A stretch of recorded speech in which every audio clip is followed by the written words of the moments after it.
March 18th, Mike Tyson raised the Ruddock, dies. If he doesn't die, it doesn't count. If he's not dead, it doesn't count. How you doing, everyone? My name is Ryan and this is Ade, and welcome back to another edition of Box Talk. It's time for This Week in Boxing. Guys, there's a huge list of fights, so no stories, no running around. Let's get into it from the beginning. Yes. Let's start with this week's fights and let's go back to last Sunday. Yeah. Jay McDonald versus Tonki Kameda. Let me start with this one. Oh yeah. Bloody hell, forgot about that fight. Let me start with this one. I find it very interesting how people could see two different fights. I thought the fight was a one-sided fight for Jay McDonald. I know you were too sure. You were on Twitter going back and forth with little guys. The UK team seemed to think it was a one-sided fight for Jay McDonald. The American commentary team had it one-sided for Kameda. Looking at people that I respect in boxing, Doug Fisher, Dan Rayfield, they all had it as a very, very close fight. The colour kind of went either way. American fans and Kameda might put in a dispute saying it's a bad decision. I don't see how it could be a bad decision. I thought Jay McDonald done the job on him. Stranger you say that, because I think I spoke to you the day after, or maybe the same day, I was like, I can't score this. Yeah. I thought it was, look, I saw McDonald doing more work and landing more, throwing more punches, so he did land more in that sense. But I saw Kameda seem to land the bigger punches. Yeah. And I think I can see how the American audience prefer that. American audience don't seem to like work rate that much. They seem to want someone that lands concussive punches. And I didn't see McDonald land anything on Kameda that put him out of his stride. I watched the fight over here. I watched the fight twice. I watched the fight on Saturday and I watched it on Monday.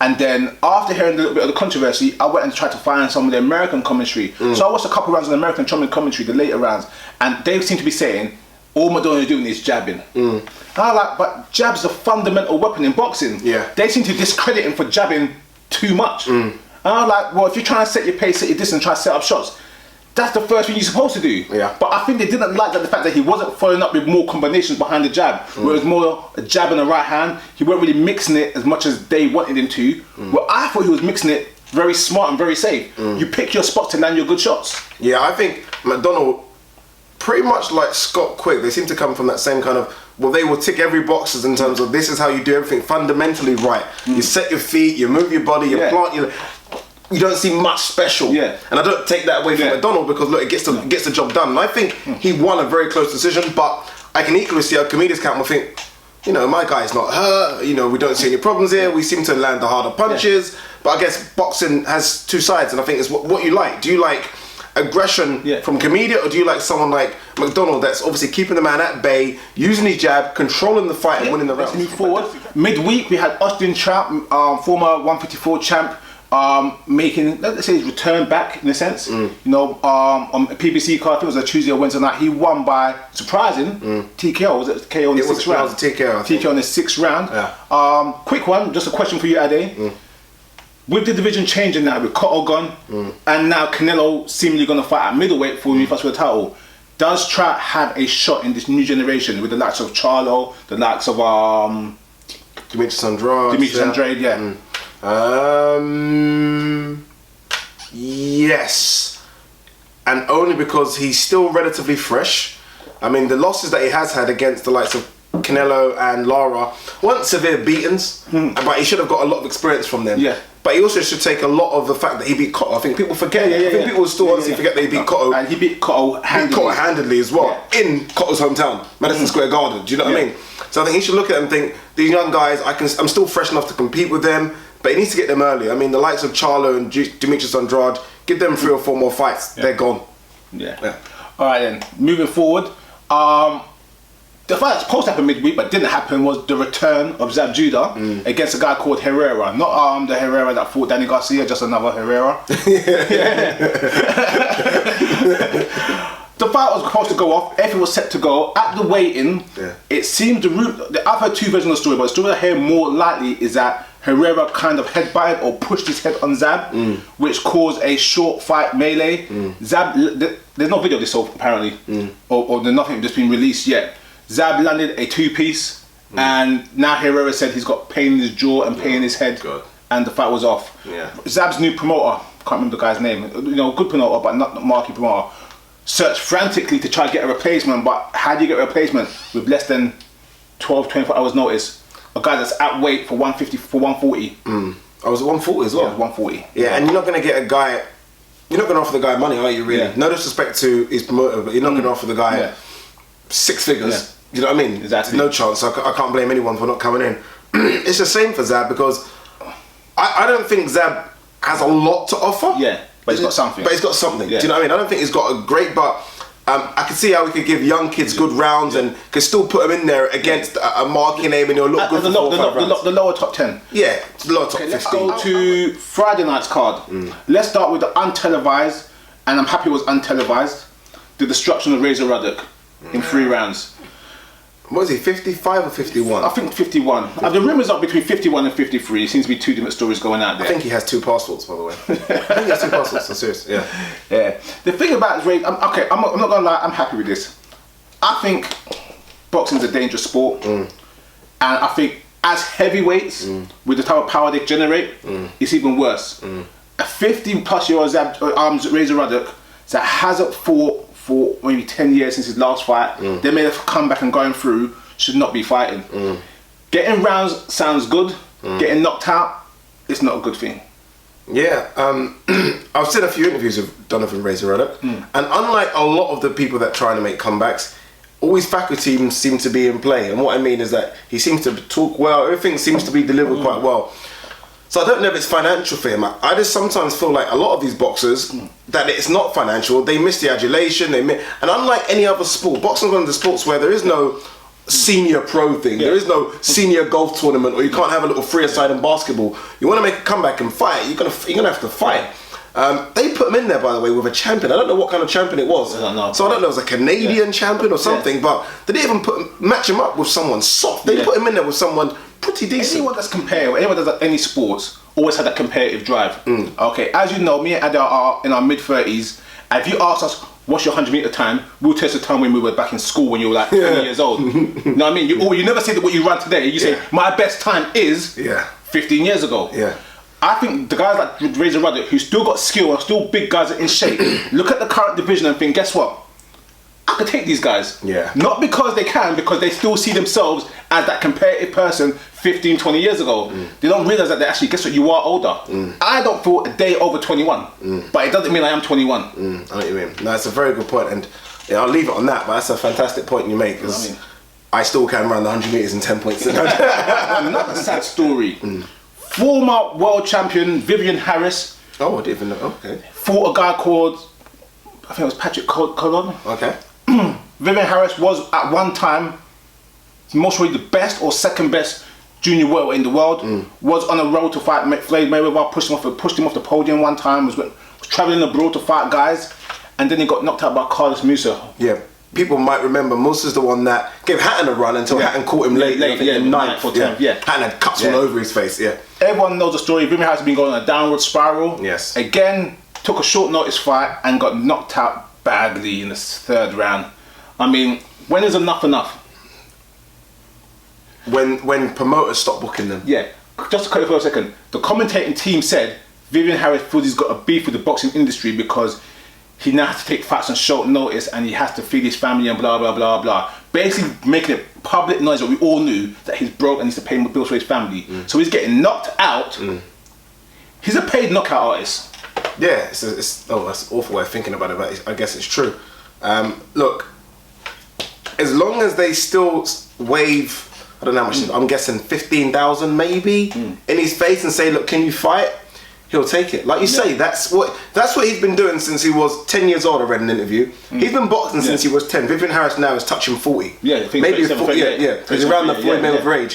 So he's been doing the sport that he wants to do. He's been getting paid to do for 30 years. He knows nothing else. Let's go forward again with Errol Spence versus Chris Van Heerden. Accuracy and precision is a dangerous thing. Errol Spence, what I like about him more than anything else, that he doesn't waste and he doesn't rush. He doesn't? He doesn't. No, simple. He doesn't waste and he doesn't rush. I mean, his accuracy, 50%. No, I mean, if you look at the welterweight average, 50% is hitting that. Now I mean, Yeah, that means every 2 shots, one of them landed. The average percent for a welterweight is mostly around 22%, 27%. It's not that high. I like Errol Spence. I do a lot, but I find it, and I'm going to be very cautious now because I've been hurt by many a welterweight in the last few years that were doing exactly what Errol Spence was doing. Talent. Yeah, showed me, and I thought, oh my God, they're going to run through a division. The two biggest for me are Broner and Berto. Yeah. And there are others in there still that, again, were doing exactly what Errol Spence was doing against that level of competition. So let's see where he goes. It's going to be very hard to match him because, look, Mayweather said he should fight Keith Thurman. Yeah. Keith Thurman isn't taking a step back to fight Errol Spence. But who does he fight next? I'd like to see him in against someone that will be game for a few more rounds. Guerrero would be a good name to look at. I don't know if Devin Alexander will take a step back again, but someone of that ilk, then I can start getting excited about him. Something Antonio Tarver said in the commentary I thought was really smart, where he said, look, Errol wants the top 10 guys, but he said, look, there's no rush. The kid's 25, he's got all the talent. Let him develop naturally. And yes, he's tremendously talented, he's got all the ability, he's got everything you want. But he's right. You're only 25, and I'm trying to say, there's no need to fast track him into a fight with Thurman. How old's Brooke? Brooke? Yeah, I have no idea how old Brooke is. Late 20. 28? Yeah, late 28, yeah. It's kind of on that same track that Brooke was on, to be fair. Then, but you get what I'm trying to say though. There's no need to fast track him from being a prospect / contender to a top 5 fighter. Exactly. Yeah. Let's be fair. Even Errol Spence said in pros fights that I'm a prospect that's trying to be a contender after this fight. Those are his own words. So now he's just become a contender. Why take him from prospect contender to top 5? Yeah. Dun, dun, dun, Adonis Stevenson fought Tommy Comparsi. Yes, he did. Let me take over actually quickly. Thank you. I don't know where. Thank you. I don't know what I dislike more about Adonis Stevenson's performance, whether it be the calling out of Kovalev at the end of the fight or the dance around the ring as akin to Chad Dawson. Like he just destroyed Mike Tyson or something. He danced around the ring after he knocked out Comparsi. I don't know what that was for. Did you see a boxing performance or someone loading up shots? Loading up. Yeah. I said to you, we just kind of watched a bit of it again, guys, and I said to Ryan, watching it again, because I think that's what people need to do, by the way. Watch a fight, all the hurrah around it, then watch it quietly again. And we just watched, and I was like, Adonis Stevenson's boxing skills were awful here. Yeah. Kovalev will take his head off. I'm speechless, seriously, I'm speechless here. And not to say that he's a bad fighter, and I think that's the reason why it's so frustrating when you've got talented fighters, even if they're not the best, but bring something to the table, have lineage and what they can achieve in history historically, and they just waste it. I mean, he's 37, 38 as well. He's going to be gone soon. Nah, he will be gone soon. Waste of time. Well, I look at a guy that has got this Superman tag, and like a lot of boxers with this kind of knockout power, rely on it quite a lot, which isn't a bad thing. You know, you can stop the fights early, But for someone that's considered the number 1 division, although he's not, I want to see a bit more. I want to see a bit of boxing skills. I didn't see much of it, and calling that Kovalev is a silly thing to do. What about setting up your punches with your jab and moving in and setting up your footwork with your jab instead of just winging the right hand in from God knows over there?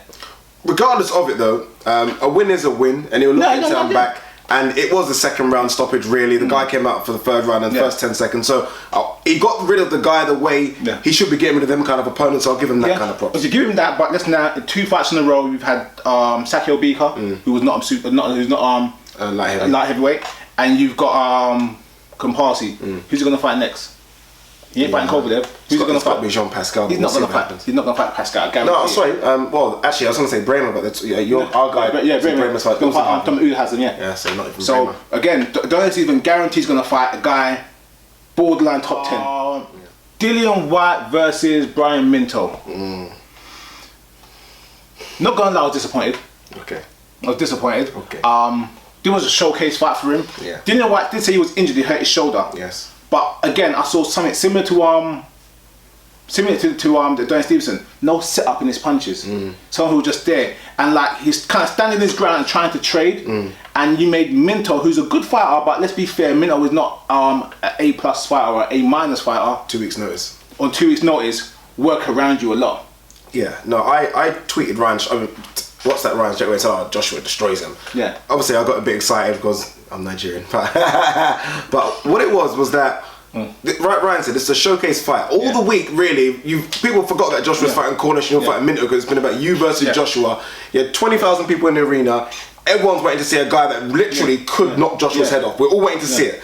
As soon as it came out, I thought, interesting. Again, Shoulders hurt, okay, but you're still using that arm to punch. And it just looked a bit wild. Yeah, it looked wild, yeah. And I thought like you outweighed Minto by about 3 stone. You didn't use none of your body strength, none of your. You didn't set nothing up.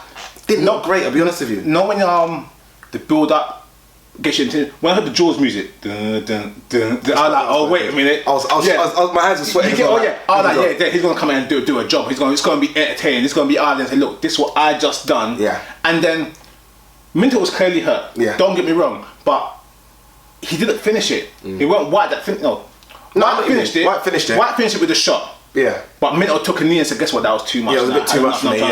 This guy's way too powerful. He's too big, he's too heavy, 2 weeks notice, I can't take this type of impact. You know what I mean? It weren't where White actually ended the show of his choice. I can tell you something. Again, me being the social media junkie, prior to that fight, everything was trending about Joshua White. I can't wait. Oh my God. And after White's performance, not even after Joshua's, after White's performance, everyone was like, yeah, Joshua smashes him.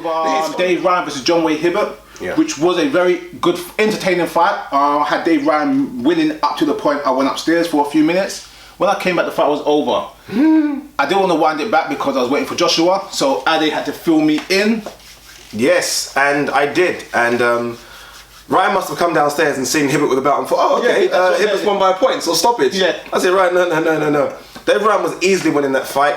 It wasn't what they thought it was from the first fight. The first fight was explosive, up and down, lefts and rights. Yeah, wow. This was a case of, for some reason, John Wayne Hibbert changed his style, and Dave Ryan kept the same style he had. And Dave Ryan just kept on using it. Hit him with a body shot. I think it was a 6th. I don't know how John Wayne Hibbert got up from. And then in the 10th round, I don't know what happened, but Dave Ryan seemed to go to his back. And then he couldn't move. And Dave Ryan doesn't quit for no one. Couldn't move his back. Could have been a slip disc. I don't know what it was. And then Injon Lewis came in, kind of stopped it for a second because he didn't know what it was. Again, Injon Lewis being Injon Lewis, like... I said we had 2 people in the boxing based on this comment. 3. We got 3. Yeah, Injon Lewis was like, no, fight again. Yeah. And then Hibbert caught him, because obviously this Dave Ryan can't defend himself. And then that was it. Referee came in and stopped the fight. Dave Ryan's corner went mad. I can understand what they would initially, but they'll look back and think he couldn't have carried on. It was impossible. If it was maybe a round to go, but you're talking about 10th, 11th, and 12th, couldn't have carried on. John Wayne Hibbert has a belt today, but very luckily, and to be fair, Dave Ryan's levels above him right now. Can you spell trilogy? No, they've had 3. It's 2-1. No. That was the 3rd fight. They had one. They did have 3 years ago, back, they did. where Dave Ryan won as kind of a dodgy decision, they say. Yeah. So then Dave Ryan won that one, and now this one. So it's 2-1. When Hibbert said at the end of the fight, I don't want a 4th. No, he's got the belt. That's he said I don't want a 4th anymore. Yeah, of course he's got the belt. But in terms of where he goes next, Hibbert, out there now, he's got the Commonwealth belt. And we've already said it. Once you got the belt, you have to fight. You know, that Commonwealth opens up to a few of them tough Ghanaians, the Australians. He won't keep the belt for long. I hate to say it, but I don't think he'll keep the belt for long. And even Glenn McCory and Johnny Nelson said at ringside, he'll struggle to keep that belt. Yeah. All right, let's go with Big Josh. Yeah. Joshua versus Cornish. Yeah, he makes me feel like we don't go gym. He makes me feel like we've been going to a nursery or something. So tell you what about this fight, yeah? A lot of people on social media were saying beforehand, Josh was gonna smack this guy early. Yeah. And there was a possibility of that because, like we said, it's heavyweights. Once the power's like that, and it's good. But what I was impressed with Joshua in this fight was that, you see things in different fights, so you learn that thing. If Joshua catches you with long shots or short shots, it hurts. I.e., the first knockdown was like the long looping hook, kind of hit him. And then the second one, they were up close in the clinch. Short. Really short, like, really very short. He couldn't have put more than 5 inches, that punch. So he couldn't have got any leverage behind it. And put him out. And Cornish was legitimately... Joshua just looks so intimidating walking to the ring. Yeah. I'm going to say, he almost looks a bit scary looking walking to it. I'm not going to say he looks like Tyson, but when his neck is getting big, he's just looking like a solid, compact fighter now. But one thing Dillian Whyte said ringside, after the fight, he said, I said Joshua 1 round, by the way. I'm not gonna. I did say Joshua 1 round. What he didn't. What I did say was like 200 people. 200 people. No, he said he hasn't fought anyone inside the top 200. Yeah. So although it was unbeaten versus unbeaten and blah blah blah, Cornish has fought nobody, and it's now coming to light what I said again. I'm not trying to. What we said. He's a full-time worker. Yeah. He's a joiner. Yeah, joiner. Yeah. I mean, he's not even fighting a full-time boxer right now then. I mean, come on, it's bad matchmaking at the highest, this is. Bad, bad matchmaking. Only thing I will say about it is that it was good that Joshua fought someone that was hungry, and someone that was his own size, one of his peers. Because again, Joshua's been fighting guys that were coming to lose, and that's not a criticism on Joshua. That's how you develop a young heavyweight. At least he fought someone that is comparative with his size, because it's difficult to get those rounds with other people. But as good as Joshua is, and we know how good he is now. I mean, you had a magazine the other day that told me he's 6th in the world, which again is a bit far fetched, but they make it a good argument. Should Joshua be fighting a part-time boxer? You know, it's going to sound really bad, but a lot of boxers do have part-time jobs because they have to make ends meet. I agree, but I get what you're saying. Are we not going backwards? I mean, Kevin Johnson's a full-time boxer, for example. Are we not going backwards then? No, Kevin Johnson do it. Kevin Johnson is a full-time, but he's a seasoned pro. It's different. I'm saying a lot of boxers, especially when they're coming up, a lot of them are full-time pros, are part-time, have part-time jobs or full-time jobs until they reach a higher level. At this current time, Gary Coach is not at that level, so you have to keep it. I just feel like Dillian White's comment outside the ring, 100% could, 100% true, and I think fans will start thinking we're getting mugged off a bit here. Not stupidly, but we're getting mugged off to the point where you're right, Dylan. Like, fans don't do what we do. They don't really go into BoxRec and then look at the record. Like, we really pinpoint these kind of fights, which is why we kind of said this fight ain't going long at all. But fans will look at it and think, oh, that's a guy, he's fighting a guy that's 20 12 knockouts. This is going to be competitive. And then when you break it down, he hasn't fought anybody. All questions will be answered in December. Now Joshua's going to fight a real full-time boxer who, again, is his pair of the right size, of the right weight, of the right ability, and then we see if Joshua really got what we think he's got. Let's go with a quick one. Vance Martinez fought Ishe Smith. Yes. On the pre-Mayweather PBC card. Vance knocked Ishe down twice, won a decision. He got a majority decision. How on earth that was a majority, I don't know. I haven't seen the fight yet, but there's something about Vance's style that doesn't transcend what with judges, because every fight he has is a split, majority, split, majority, split, majority. When he loses, he gets a split. When he wins, he gets a split. Question is, what is wrong with Vance's style that doesn't transcend well with the judges? I think Vance's style could be that of what we spoke about Jamie McDonald earlier in the video. If Vance was over in this country, we would appreciate a lot more. Sets up the jab, uses good footwork. Vance isn't Arturo Gatti. No. And I think American judges sometimes don't like that. He doesn't look that great to the eye as well. But the fact is, he's been in there with everyone in that division. He's competed very well. Same argument for Ishe. Ishe now has had a lot of chances. I think Ishe's time's over as well. He can't look at the camp and say, you've not given me. He's fought everyone he could fight at 154. And when he stepped up against the big boys, he's 35, he must be getting on. If he was in the contender 15 years ago, he's getting on. But well done to him. But I feel like I wouldn't say loser leaves town type thing, but I think winner does go on to big fights, and loser kind of just stays where they are right now. Alright, let's move forward with K9 versus Charlo. The beating of the weekend. Yes. The beating of the weekend. First things first, we always talk about the fight. Congratulations to K9. Give K9 credit. Another from the contender, another overachiever, and he does what we say you have to do. He fights his peers.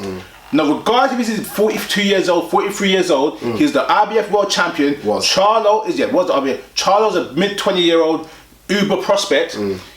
He fought him. You can't get more admirable than that. So even if he got knocked out in the 4th round, that's what you do when you're a champion. You fight your contenders. So I'll give K9 mad credit, regardless of the loss.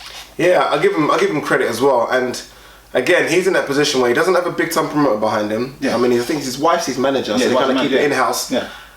And he's been calling out for the big names to fight him. And the big names, the Cottos, the Canelos, just to make a bit of money, haven't fought him. Charlo's come up, and he's almost had to take that fight.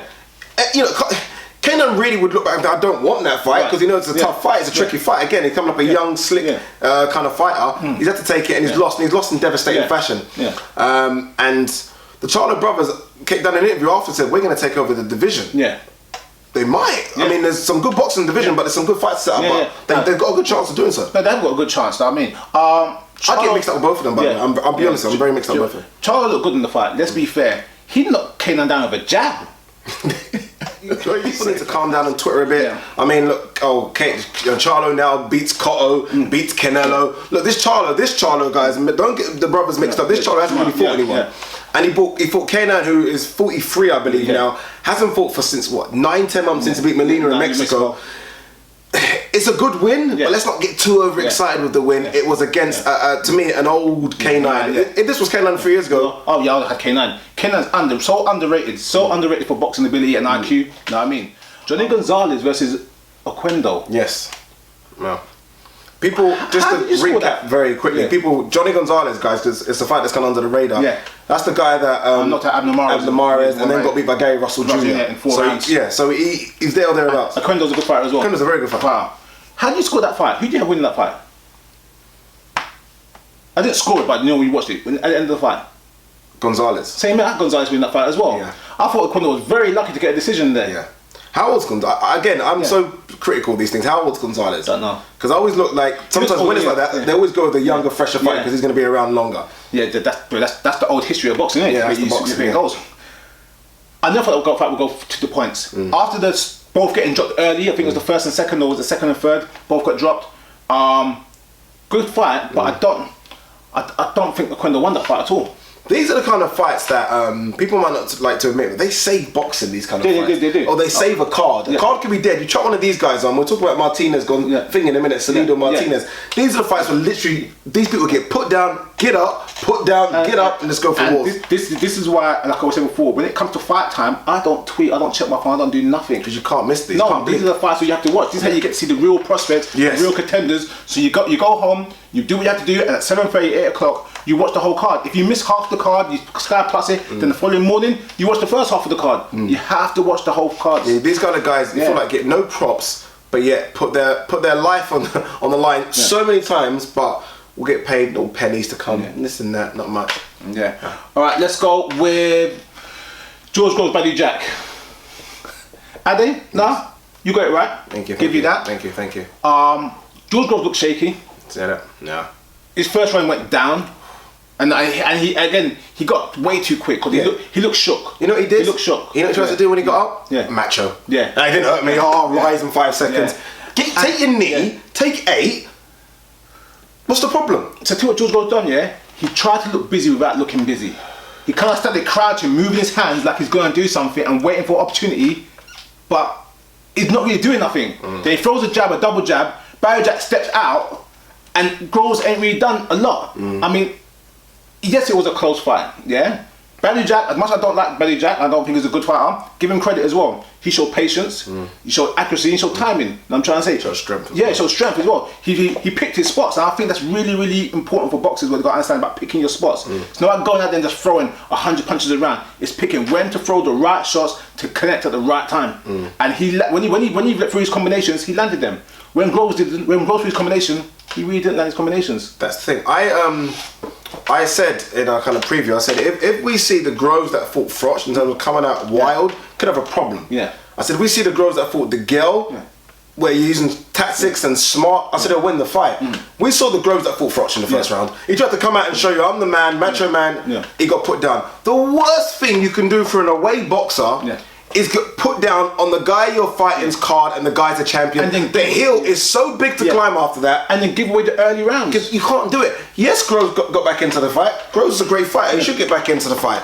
But then he just seemed like you said to me, he seems shaky still for me. He does. No, he seems very, very shaky, and I'm not quite sure what happens with Groves. I don't like saying fighters are damaged goods, but Carfroch is right. He's not the same fighter. He's not. He's not the same fighter. He's not.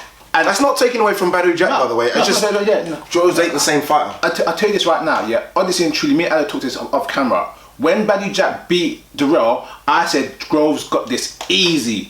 This is Groves' fight to win. He's going to knock him out quick. And then obviously you calm down, you start thinking about it. So wait a minute, it won't be quick, it'll be late. But I couldn't see a way Jack could win the fight. You saw the way. I couldn't see it. I'm not going to lie. I'm thoroughly disappointed in George Groves. What I will say, and kind of end on this one if we can, is that a lot of people tweeted prior to the fight, and I saw you respond to a couple of tweets when they said, if we see the Groves from the first Froch fight, I'm thinking, guys, do you know that's 2 years ago? We can't see that Groves. You can't rewind 2 years time in boxing. Boxing doesn't work like that. And I think that's the problem. We were all hoping for the Groves of 2 years ago. That guy's gone. That guy's gone. We've got to see what Groves has got now. And the Groves now, I mean, they're talking about the likes of maybe fighting the winner of Rocky Ford and Callum Smith. I think he will go to the Arthur Abraham route. If Arthur Abraham fights Martin Murray, I think he could fight the winner of that. I don't think that's happening. the Hopkins negotiation with Abraham is still ongoing, and like I said, unfortunately, the way things are right now in America with Golden Boy PBC top and the top rank, if Hopkins wants that fight, they will put any money down to get it because it's a marquee fight for Golden Boy. And I think it'd be hard for anyone to match the packet they'll put down. The reason I think he will get it is because they're both Cali. They're both Salem. Yeah. Okay, if Hopkins don't get it, yeah. So it's an in-house fight. It's easier to make both in-house. Yeah. And Salem will look at it as like we keep the belt regardless. But again, another thing's though, could you really warrant a 4th world title shot within 2 years? No. Within 2 years, basically saying world title shot, couple warm-up fights, world title shot. Nah. I guess it makes negotiations for anything like a James DeGale fight really tough now. No, it doesn't make it tough. It just makes it that you get the seaside. You know, in terms of people buying it. Oh, people like, because that would have been a pay-per-view fight. Yeah. Now it's not a pay-per-view fight. Yeah. Do you know what I mean? So you kind of lose it in that sense. Yeah, Groves' bargaining power is gone. Where does Badou Jack go? Very big, by the way, isn't he? Yeah. A bit wiry, but big. He says he's going to go up in weight. Yeah, he says he's going to go up in weight. He said that after the fight? No, he said previously that he might go up in weight. I think he might stay around now. If he stays around... let's be fair. If he stays around right now, based on his ranking and who he's beat in the past 2 fights, he's top 3 in the world. I'd like to see DeGale fight him because I like to see DeGale have a couple of belts. I think DeGale will smash him. I'm not going to say smash him. I really can't say smash. I'm still not impressed with him. Even though he won, I'm still not overly impressed with him. He done good things in the ring, but I think DeGale's too versatile. Yeah, I don't know about way too versatile. Not smash him. Yeah. Okay. Maybe the same thing as the Durrell don't beat fight. Anthony Durrell and Groves and think you're going to get smashed by DeGale. Do you know what I mean? Yeah, That's I get your point. names you're beating there. DeGale's movement is phenomenal. I agree. And the way Jack fights, DeGale will be all over him, hitting him in and out. No homo, but you know what I mean. I love the way he boxes. Yeah, he'll be in and out, he'll be all over him. Alright then, let's go to Selo versus Martinez. By the way, it's gone in the background, guys. Yeah, really good fight. Yeah. Really good fight. I think you're underplaying that. Say it again. Yeah, a great fight. Thank you. I thought Selo won the fight. I think Selo won it as well. Yeah, I thought Martinez landed. I don't know, actually. Martinez landed the cleaner shots or the harder shots, I think. But Martinez seemed to be kept his distance more, but Selo was rushing him, and landed harder shots on the inside. What I liked about Selo is that when he got his combinations, they got off clean. He got off like 3, 4, 5 hit combinations, and then Martinez kind of jabbed himself out and got out of the situation. But I couldn't warrant those 1, 2 jabs for escaping and someone progressing, controlling the fight and land those combinations. I'm watching it now in the background as Ryan's talking, and it's very tough to score. But you see what I mean? Yeah. This is round 8, guys. We're looking at right now. Very tough to score. But that's what I'm trying to say. Martinez. What's this? 135. Yeah. 135. Yeah. It is 135. Yeah. Yeah. Again, great fight. I think a draw's fair. I'm not going to argue with a draw. Yeah, that's what I was about to say as well. I prefer the draw. Yeah. It's just a shame that it's a draw and he keeps his belt. Do you know what I mean? But regardless, they'll go again. You know. They'll go again in about a year. Yeah. I don't think these guys could fight the way they fight. You know what I mean? This could be. It's not going to get the same credit as a Morales Pereira. I was going to say that. It's one of those ones. Or Gatti Ward. It is that. It's in that kind of. Yeah, but it's in that type of thing. I get you. No matter when they fight, you're going to get a great fight. No, regardless, they're both going to push each other to the limit, and no one's going to quit. Yeah, I guess it's not luck that this is how they fight. This is just how they fight. Yeah. And what I like about both these guys, they both got dropped, and when they got back up, they said, "Guess what? You dropped me. Well done. Well done. I'm still going to fight my fight. I'm not going to try to get defensive on you. I'm not going to try to be slick. I'm not going to try to outwork you. I'm just going to go fight my fight." After 45 minutes of filming. Mayweather.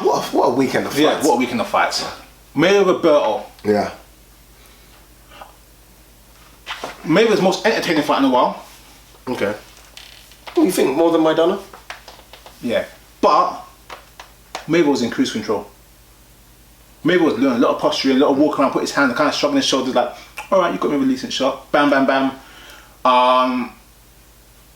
Yeah, it was a Mayweather fight, but I don't know what to say. It was just another Mayweather performance. It was what we expected. It's got to a stage. It's what we expected. We said it might be tricky early rounds. It wasn't even tricky early rounds, by the way. A dominant UD.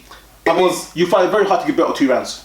Yeah, I gave Berto 10, and that's only because Mayweather said you can have 10. Yeah. Mayweather literally said to him, have 10 because you've not had a round yet. Yeah.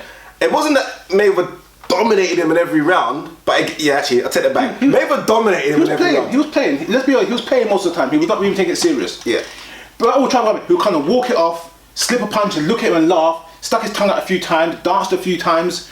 He just walked. A lot of times when Mayweather was walking around the ring, he weren't walking with his hands up in the final Like pressure. down. Hands down, walking, just looking at him like, you can't really do anything to me anyway. This was Mayweather. If this was a car that had 10 gears, I think the Bugatti's got 10 gears. Yeah. This was Mayweather in second or third gear. Yeah, definitely. Yeah. Anytime you want to step up, we could have stepped up. And it's almost like this was a guy that they've been going with each other back and forth on Twitter and text messages. And Mayweather's like, I'm just going to beat you up. Yeah. I don't really like you. You're taking the piss out of me on Twitter and Facebook. I'm just going to beat you up and embarrass you. Yeah. It didn't do that, but at any time Mayweather could have turned the heat up. No, Anytime he wanted to. I think he did embarrass. There's a part of once or twice where Virgil Hunter kept saying, he's just sitting there like looking at you and pulling faces. What are you doing? I told you, don't let him do that. And it's like, Dan Raphael, I think, tweeted in round 2, said Berto just come back to his corner and smiled, but he said Berto has smiled not because he knows he's winning, but he just realised who he's in the ring with. It's like it's just dawned on him that the levels I've been fighting at, this is just another level to anything I've been fighting at, and I don't know how to adjust. So as much as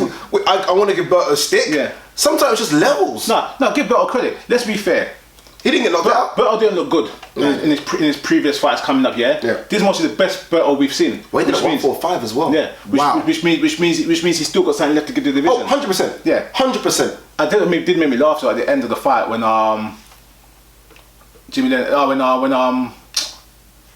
Adam Gray, not Adam Gray, what's the guy's name again? Jim Gray said he's maybe the best fighter of all time, and Berto went, what? Yeah, kind of looked around, kind of laughed like, this guy's serious. You know what I mean? And they said, no, he's a great fighter, but you know what I mean? He's in the discussion. That's what he said. That's what he said. All said and done, I feel privileged that I've watched Mayweather throughout his career, and yes, there's a couple of fights that he could have had, and yes, there's times where he could have fought the person when he should have fought the person, and yes, you know, I feel like he might have ducked a couple of people. Paul Williams is definitely one of the people that I think Mayweather genuinely ducked. But regardless, I think he would have beat Margarita. Regardless, but still would have beat Margarita. I think Williams would have been a very, very difficult fight. I feel like I am watching a genius in the ring, and I feel privileged that I've seen in my lifetime. Because I wasn't really around to watch Leonard and Hagler and Hearns and all those people. That's historical. You watch it back after the fact. But in my lifetime, Hopkins, Mayweather, and a couple others I've watched, and I think, wow. And I watch Mayweather sometimes, and I think these guys just about land a glove, and I feel privileged to say I've watched them. No, you're right. Remember, let's be fair. Boxing has different elements. As fans, we want to see great fights, and fans are the biggest critics. You should fight this, you should fight that, you should, and we do it all the time. But there's also a business side of boxing. In terms of boxing, what Mayweather done, in terms of his marketing, his revenue, his personal pay pack, and how he's developed himself in the past 7-8 years, is phenomenal. When you talk about every sport in the world, sports that have more sponsorship, sports that have marquee TV, sports that have everything in the world, and you got little boxing, which is like, you know, the underbelly of sports. Let's be honest, it's a minor sport. Yeah, and he's not at the bottom. He's at the top of every other sportsman in the world as the highest paid athlete with no sponsorship. You get unbelievable. You get what I'm trying to say? In terms of marketing and ability and talent, again, there's another side of it. You can't fault him at all. What does Berto go?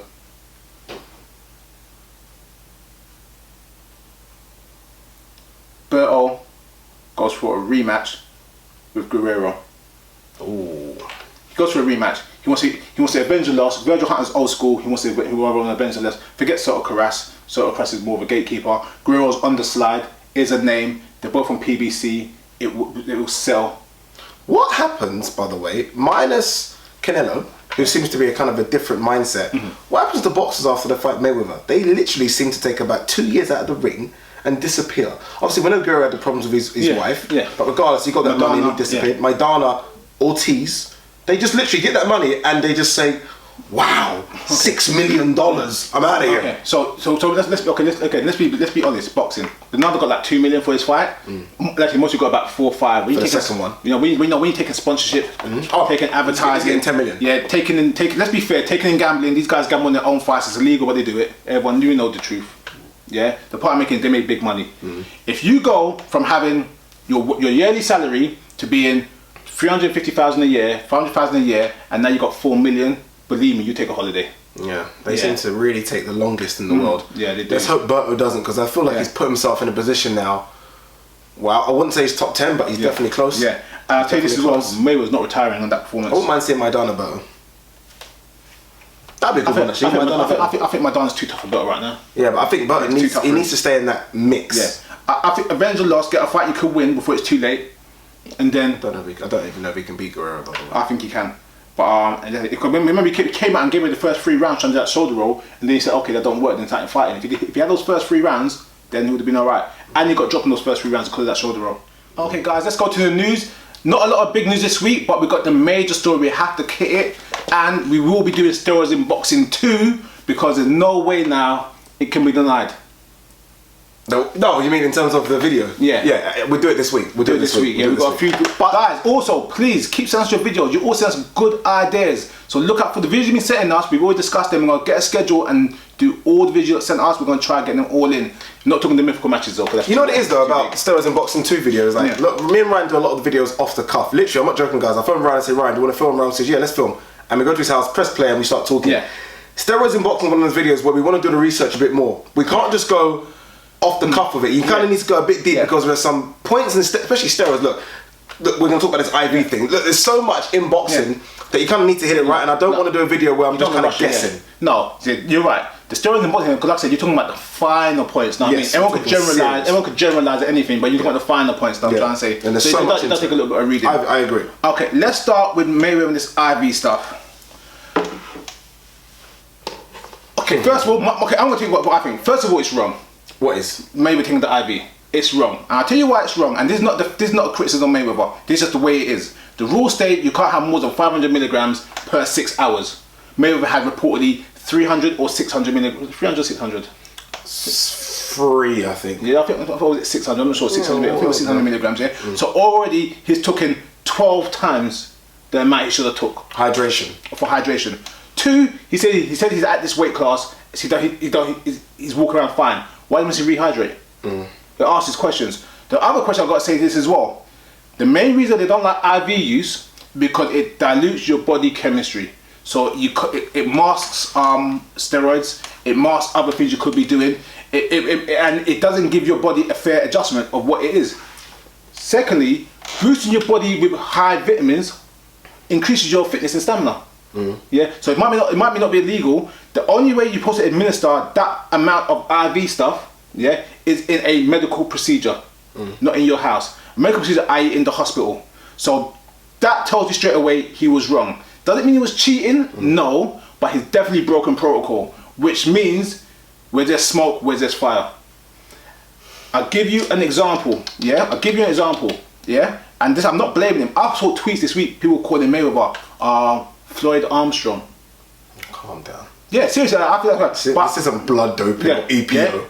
But thank you. But the part I'm making is that when you have the higher level of athletes like Lance Armstrong, like Marion Jones, the big ones have been caught. They always deny. There's always some dodgy story that goes out, and then it comes up after the fact because they got the money and the power to hide it.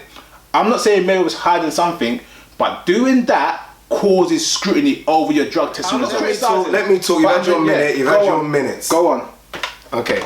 Firstly, let's get this IV thing. Boxers do it, by the way, guys. Mayweather is not the first, won't be the last. Boxers do it to rehydrate after fights. UFC have kind of put a ban on it now as well. UFC have said, no, they're not doing it anymore because, like Ryan says, it masks other stuff. It does mask other stuff. And also, it's a way to rehydrate your body. In a way, you're cheating to rehydrate your body. Everyone else is using sort of water or any sort of lactoses or lactics to kind of You're almost cheating by getting the IV, put it in your body, and you're kind of rehydrated quicker. Another point Ryan said, which is very true and very fact, Mayweather's always said the 147 division is easy for me. I walk around at 154. 147 is like a walk in the park. If it isn't a walk in the park, you shouldn't be needing to rehydrate yourself after. Do I think Mayweather's cheating? Do I think Mayweather's a drug cheat? Heart of hearts, no, but I didn't think the same with Lance Armstrong, I didn't think the same with Marion Jones, I didn't think the same with Carl Lewis. Now, people might see why am I mentioning these 3 names. I'm mentioning those 3 names because those were 3 of the biggest sportsters at the time. They were at the top of their sport. Let me finish. Yeah, they were. They were at the top of the time. Ryan's point is Ryan's going to come in because Ryan's excited about this one. I can see. Can you see the excitement in this big man? So they were the top. And when you're at the top of the sport, and I've said this about other people, by the way, I'm not going to mention no names here, but I've said this about a certain runner.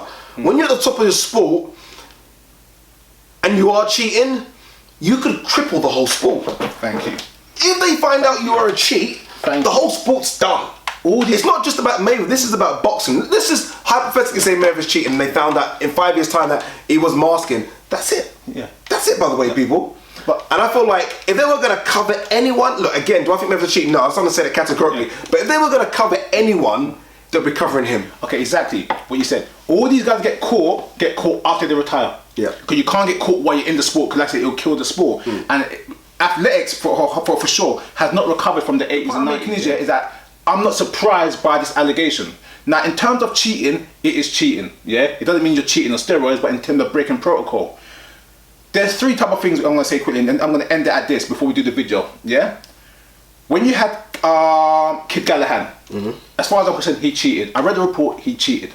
When I read Tony Thompson, he didn't cheat because he had medication, he had everything, but he didn't disclose it the way they wanted to disclose it. But he disclosed it on other forms previously, and they all knew and they all agree he has blood pressure, but he didn't follow their protocol in England. So, but it still is a fail.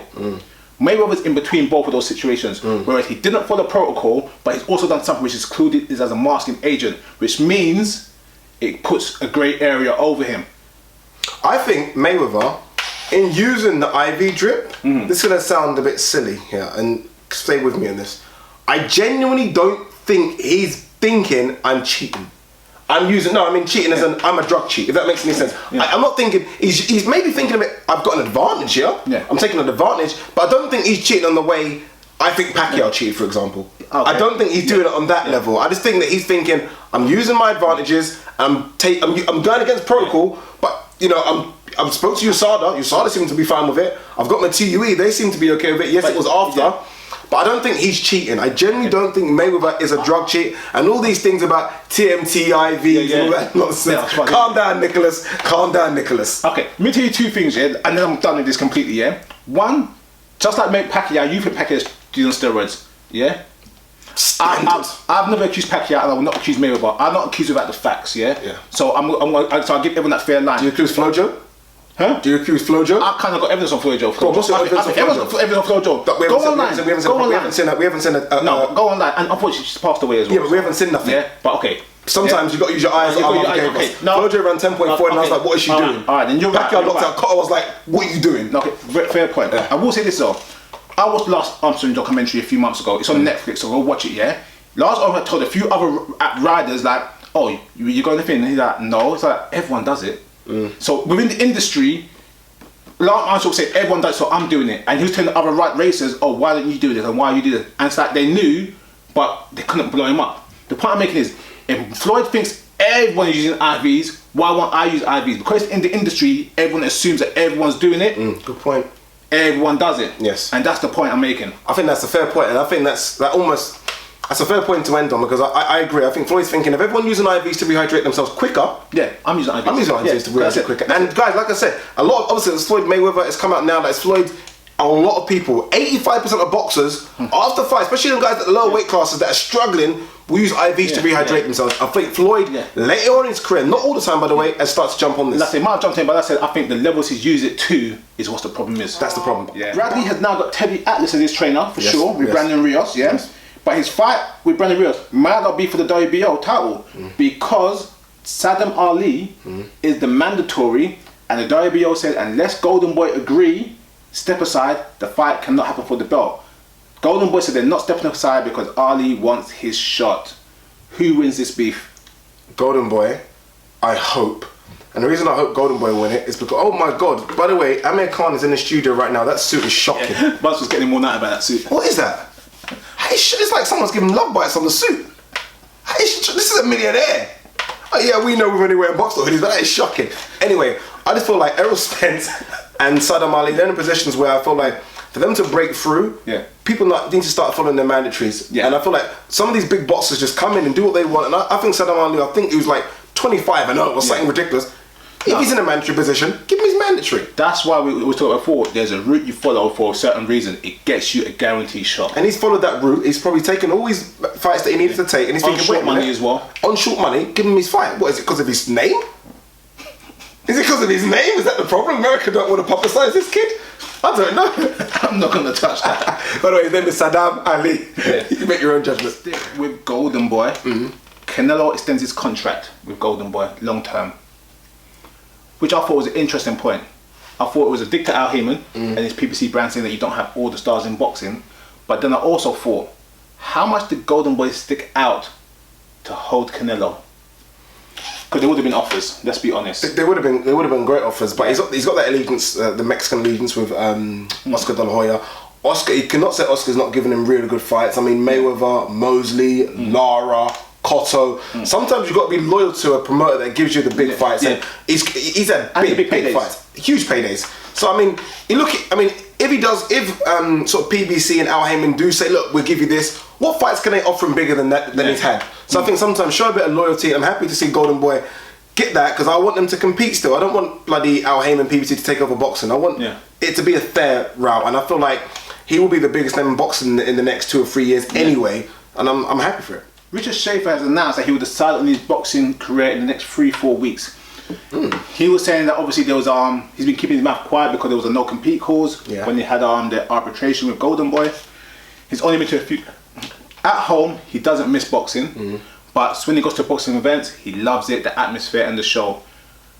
I think that's just smoke and mirrors. Schaefer's coming back with Al Heyman with a strictly one-dimensional plan. Kill Golden Boy. They're going to try to shut him down. I feel like Golden Boy died when he left. They were struggling big time. Slowly but surely, they've been clawing their way back. And even if Schaefer does go over to Al Heyman, I still think Golden Boy have a bright future. So, I said, Schaefer knows their business mode. He knows exactly what they're looking to do and how they're going to do it.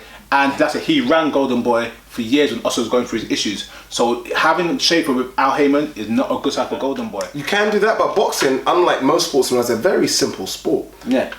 Marquee fighter versus marquee fighter sells pay-per-view, make money. Even if Al Heyman wants to try and shut that down, it's very hard to do when like we've got look, Golden Boy will look at it and say, look, this compared to PBC, I think Golden Boy put on the shows this week. Obviously Cotto Canelo and we've got Gigi Lemieux. We know what they're trying to do with Gigi Lemieux. It's gonna work to an extent, but as long as you get the good fighters, there are rumours about Cotto signing to Golden Boy now as well. I mean, sorry, Golovkin signing to Golden Boy as well. He's building a stable again. See, here's the thing about it. He's building a stable and it makes sense what he's doing. When I say shut down, I don't mean Golden Boy comes extinct.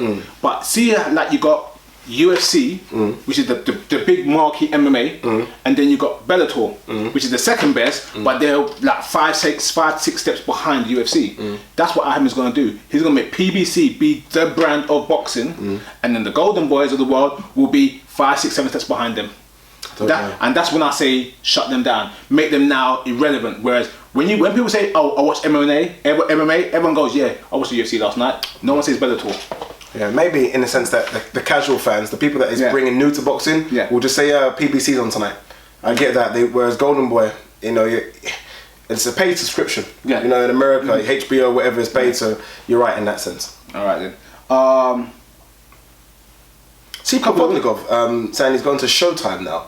So Provodnikov has left HBO and now he's fighting on Showtime. By the way, I don't know if you read that. No. Didn't know that. Yeah, Provodnikov is fighting on Showtime now. I don't know. He's got a fight yet? Well, it was rumoured to. Well, they said negotiations were him to fight Amir Khan. Yeah, I heard that. And Amir Khan has literally said, nope, don't want that, and I don't blame him. Why on earth would you want to fight Provodnikov? I don't know why anyone would want to fight Provodnikov or Matisse. Yeah, with Amir Khan's deficiencies as well. Yeah, it's not a good fight. Alright then. Nigel Benn to co-train Lucas Brown. He's based in Australia, so it's not as far-fetched as it sounds. Lucas Brown needs every single bit of help he can, and I think even just the name being linked to Lucas Brown helps him. I think in terms of Lucas Brown's style, he's a big guy, he's a tough guy, he got a bit of pop as well, but technically he's a little bit raw, similar to like Nigel Benn. But Nigel Benn will show him how to use those attributes he has in the correct way. But you know, they always say that famous saying, I think, is great boxers don't make great trainers. Yeah. And I kind of feel like, I don't know, it sounds good on the outside, but it doesn't mean that Nigel Benn's going to be any good of a boxing trainer. It's all good to tell someone what to do, but the person's actually got to do it. Yeah, I remember when Pernell Whitaker was training Zab Judah. And everyone thought, it's going to help his defence so much. Didn't do anything. Still got caught. So, do you know what I mean? So I think something. And how was Lucas Brown? 37, 38? He's early 30s, I think. I will say one thing though about Pernell Whitaker. Pernell Whitaker would never be a good trainer for fighters because his style was so unorthodox in defense. So you can't train that. That's God gifted. Yeah, that's like Nassim Hamid trying to train someone. It's not possible. See that picture of Nassim Hamid in the sun yesterday? Whatever, 27 stone? Massive. He was big before, but he's much bigger now. And he's only like 5'6". 5'4". Jeez. Yeah. Do you see the face-off? Furman versus Porter. It looks a bit staged. Huh? It looks a bit staged, I saw that. Yeah, I don't think it looks staged. They both want the fight. We both know they both want the fight. They both will take the fight with the mentality, the way they're talking about each other. I think it's a tough fight to call if it goes ahead. Really tough fight to call. I think Furman's the truth, but Porter's style has proven a lot that if you don't have that Kelbrook type patience, it's going to be a handful. Yeah, honestly, no joke. If I was to just give you my prediction right now, say what's to happen, I'll go Porter. Yeah, it's that patience. Just patience. Dedication. It's just Porter's just he swarms you. It's so horrible to fight. I mean, to be fair, Furman could actually walk him into a shot. Big one. But apparently, from what Spencer Furman told us, that Porter gave Furman a beat in the sparring. There you go. And yeah, you did say that. Yeah, that is on camera. Yeah. So yeah. Okay, last bit, and I'm just gonna say it, and then I'm not gonna say nothing else. David Hayes is coming back again. Yeah, he keeps saying this every 3-4 I saw an interview. David Hayes said, "I'm healed now. I've been out of the ring. Everything's working fine. I've got some big announcements to make."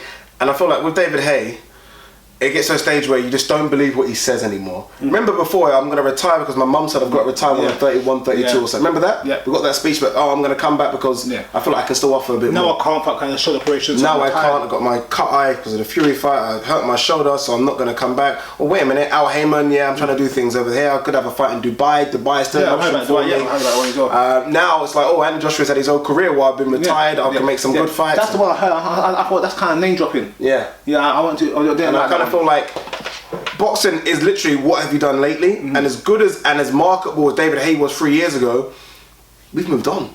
Yeah. People. I still feel like if Andy Joshua was to have a fight, and they said Andy Joshua's fighting on the same night as David Haye, I think Andy Joshua outsell David Haye. And I think people forget that David Haye was the reason why Sky cancelled their pay-per-view subscription, pay-per-view fights for about 2 years. What you've got to look at is people move like Tyson Fury was begging for that fight. Yeah. He's now got Klitschko. Yeah. And David Haye even skirmished to Klitschko Tyson Fury fight saying it's not going to happen. It ain't going to sight. It's happening. Right. There you go, guys. Whoa, what a week of boxing. Loads of fights. So I'm expecting loads of comments. Yeah. Loads. Is Mayweather juicing? Who does Mayweather fight next? Will he fight next? We haven't said anything. Do you think he'll fight next? No, he's going to fight next for sure. You think 100%? 100% sure. Even though in the ring he said I'm done. Of course, he's part of his contract Showtime now, so he's selling the show. He's done.